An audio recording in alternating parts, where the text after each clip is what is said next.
Welcome, recruit! Today you have taken your first step in becoming a station commander, but don't let it get to your head! You've all been assigned learning assistants that will customize your training and get you from zero to hero! What are you waiting for? An invitation? Well, hello. So you want to learn to be a station commander? Jolly good. I will be your holographic assistant in Simulated Interactive Learning, or HASL for short.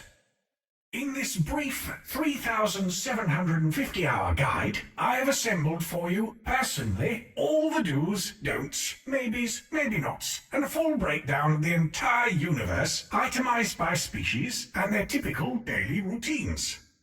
3,750 hours? I think we can probably skip the universe breakdown stuff. Right. Another one of those learn-on-the-job types, are we? Well then, better get you started in the simulation environment. Since you seem to be impatient and want to get stuck in with minimal mucking about, let's introduce you to your money and material reserves first. Here you can see your stockpiles of riches and resources. While these levels look healthy now, you won't always be flush enough to buy a small moon. You'll need to monitor your income and expenses. If you're unable to make your maintenance payments, you'll be saying hello to the Imperial Repossession response. Put simply, say goodbye to some of your beloved buildings. Now, it can get quite tricky keeping track of time passing while in space. So the good people at Intergalactic Timepieces have supplied an incredibly complicated piece of technology that counts the days for you, in case you feel like that particular task was beyond your basic abilities. As well as tracking time, you can also see how many buildings you have constructed, the amount of people currently residing in your station, and a score to show you just how badly you are performing. Since we have now covered the basics, I bet you're itching to use that trigger finger of yours. Well, let's cover the 3 base actions you will use as a station commander then. Building, repairing, and deconstructing. Right, time to get your hands dirty. Here is a power plant that I prepared for you earlier. Unfortunately, the maintenance engineer for this particular building has decided to go on a rather long spacewalk and hasn't even left us a note. As a result, we will need to repair it ourselves.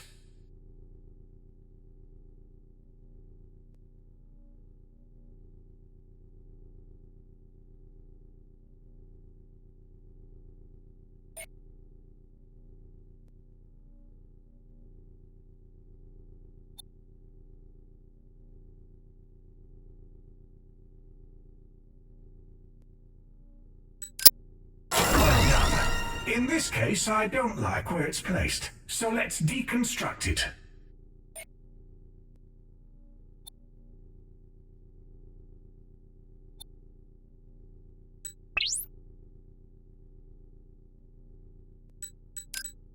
Amazing! It's almost like you've been shown exactly what to do before.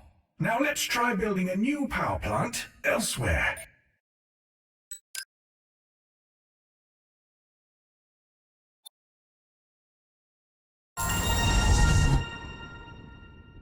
Brilliant! When building up your station, you can see each building's supply radius.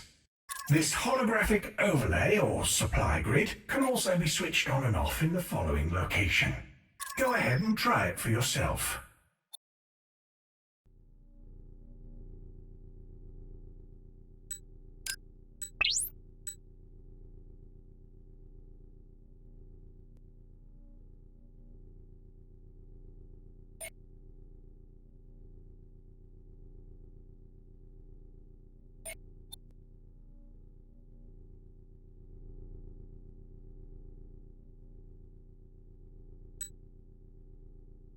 Currently, only the power and evacuation radii will be visible. As you build more buildings, more radii will show up. Humans in general are forgetful creatures, so over on the left you will see a list of active objectives. Each one will show the state of that objective and how close you are to completing it. Try taking a look at the last objective now. I would have awarded you a higher score, but because it's a Tuesday, I've decided to halve all recruits' results. Luckily for you, that still works out to be a solid pass. Proceed on to the next simulation.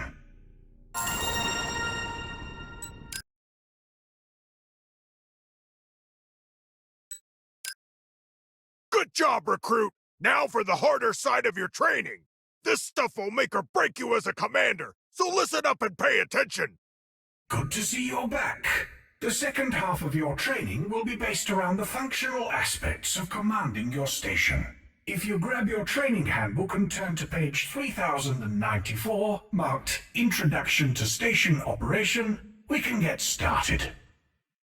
Why are we still given physical handbooks? Surely we have an easier to carry alternative.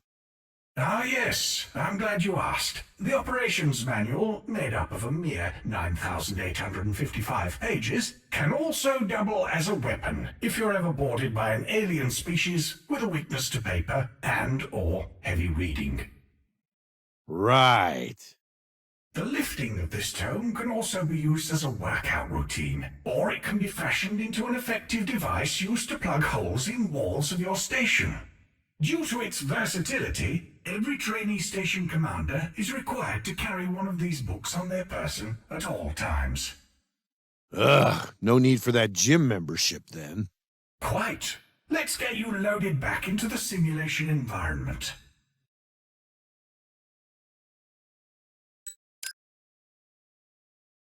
Welcome to Station Hazel-2. I have built this basic station to assist you with the understanding of some of the slightly more complex tasks. The operation of each building can be monitored individually from its own interface. You will be able to view all services that are in range, as well as any that are required. Building integrity can also be monitored here as well, and any other important information that you may have missed because you weren't paying attention will be displayed on the right. Due to completely unforeseen circumstances that you were most likely warned about, you might need an extra boost of money or materials. Checking your station's security scan status will inform you if there are any additional situations that need to be handled.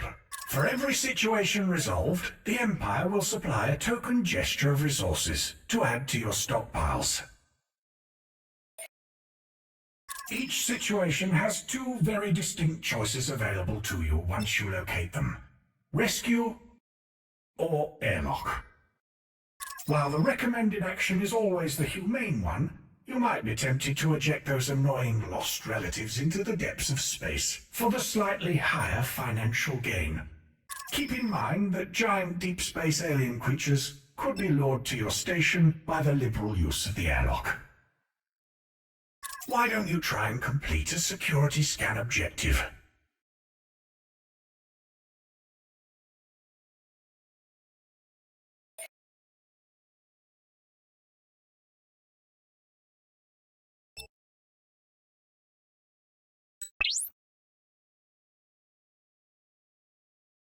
Well done. Compassion might not be the most profitable, but it will certainly reduce the chance of space worm attack. If you decide that you want a completely sadistic monster and you wish to protect the inhabitants of your thriving station, then the use of the evacuation system is absolutely necessary. One of the very real dangers encountered periodically are radiation bursts emitted from nearby space phenomena. These bursts are deadly to your population, and the best course of action is to panic and hit the emergency evacuation button for port or trade buildings. These structures feature reinforced protection against the harmful effects of radiation, and have the capacity to temporarily offer refuge to inhabitants within their evacuation radius. What a coincidence! There's a radiation burst heading right towards the station. Go ahead and evacuate as many people as you can.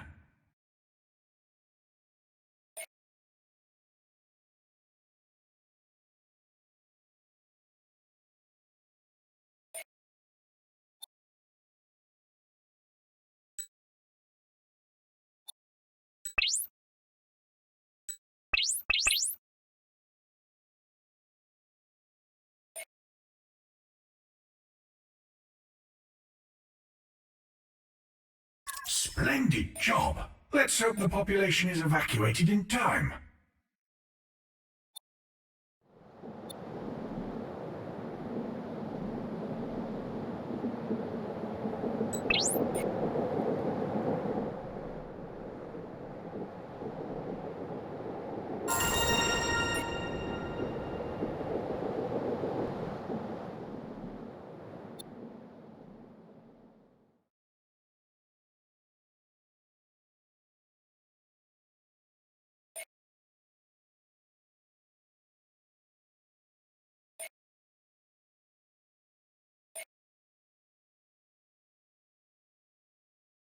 Well done. It looks like all of your people were successfully evacuated in time.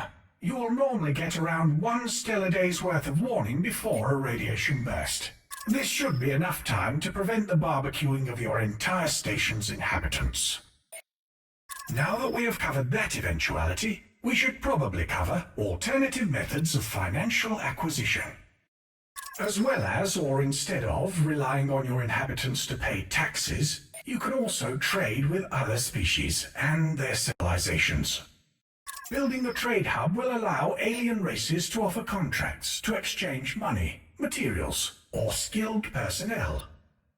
You may only have one contract signed for each trade hub constructed, and some contracts are more lucrative than others, so choose wisely.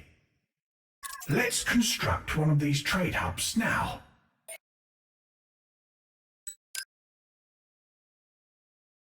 Ah, yes. Now open the trade interface and select the best trade agreement available.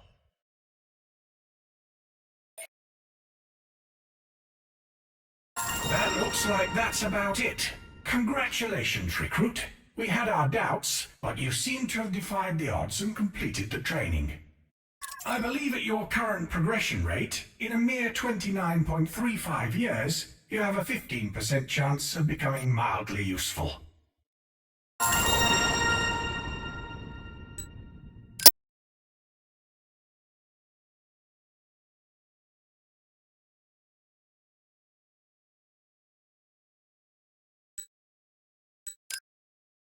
Good to see you are on your way to Station 837, Commander. The station chief is very new. I have been told he is keen on getting started as they prepare for terraforming. Oh, hi there. Pleased to meet you, Your Highness. You will have to forgive Stexon. He is still learning the ropes. Sorry, just getting the hang of all these new systems. Hopefully you can point me in the right direction, Commander. I am detecting high levels of enthusiasm combined with low levels of intellect. The use of small words is advised. Admiral, where did you say this kid is from? I didn't. His father owns Stexon Industries, the Empire's biggest defense contractor, and he has personally requested this posting for his son. Ah, so he's super qualified then. His acquisition of the post is due to his other merits. Baby steps. Got it.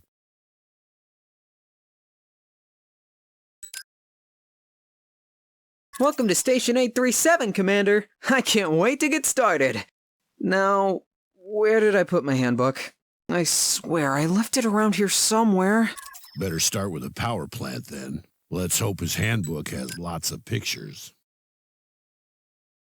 Oh, right. Everything needs power. Wait, let me note this down. It is possible I may have overestimated his intelligence. Building an oxygen plant to help with infrastructure might help jog his memory.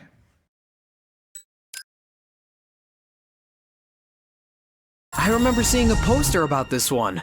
Oxygen is air, right? Close enough, Stexon. Oxygen plants need power to be in the vicinity. They need to be close. Farms need both power and air.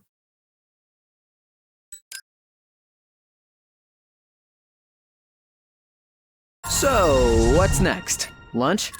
Unless you want everyone sharing your quarters, let's build some housing.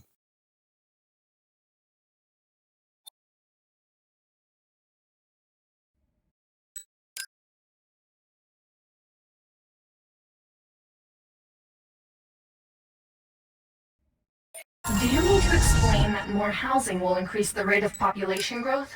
Let's just build him and see if he understands. Words aren't his strong point.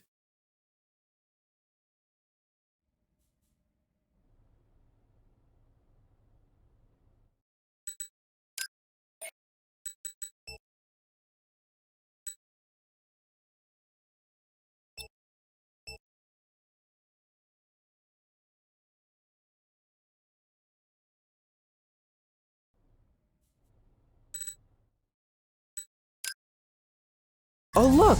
People are moving in now! How did that happen? This is amazing! Now we have some room. If you build gardens near your housing, it'll keep residents happy, and they'll move in more quickly. More residents, more money. These are so pretty!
You are running low on space bucks. Consider building housing or trade hubs.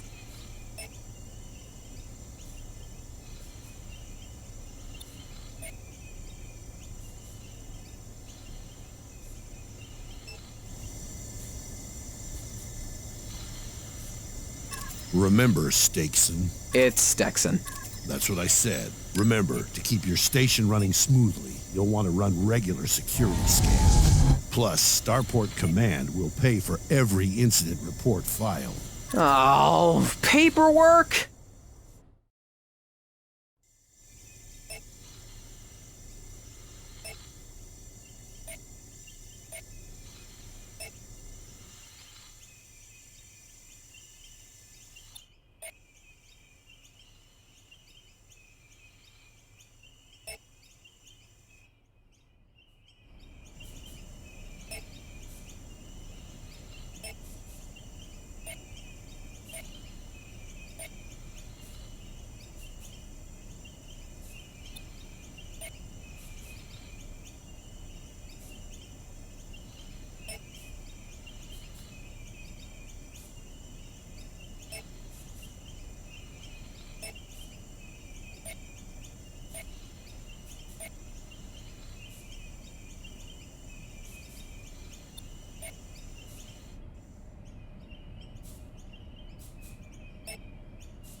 You are running low on space bucks. Consider building housing or trade hubs.